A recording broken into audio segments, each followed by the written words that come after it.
So this was 2009, and I was living in Southeast Ohio, in Gallipolis, Ohio. And my daughter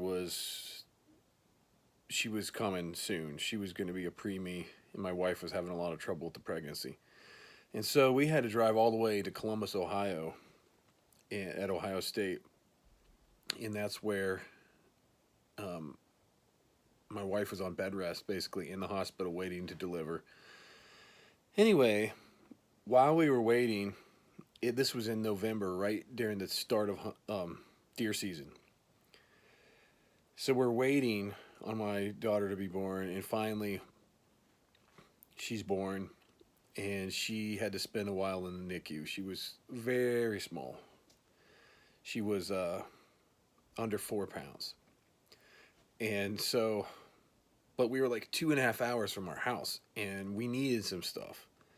And I volunteered. I said, "Hey, I'll go home and get this stuff. Make the 5 hour round trip over a day." And I said, I'll go down and I'll hunt. I'll deer hunt because I own some property. And anyway, my wife agreed. And so I drove all the way down there, and I had my muzzleloader, and I had intended to get up and go sit out on the edge of the field with my 50 cal Hawken. And anyway, I was exhausted. Those were exhausting days, and so I didn't get up on time. So I literally had my house slippers on, and I was walking through the kitchen, and I looked out, and there's literally like 15, 16 deer in a row walking in front of my house. And the last one was this super nice 8 point buck. And I was like, home alone.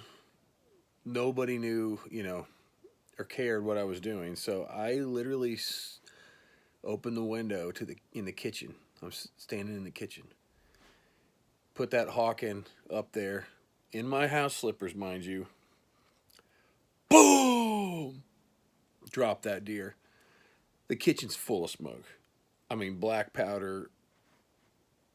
It's that beautiful black powder smell all over the kitchen. Anyway, that buck is hanging right here in my studio. Decent 125-inch Ohio buck. I'm proud of that deer. But I call it my kitchen buck because it was taken with the muzzleloader, black powder, from a kitchen window. And I remember when my wife and family all got home finally, she walked in the kitchen. She's like, "What's that smell? It's like bad eggs."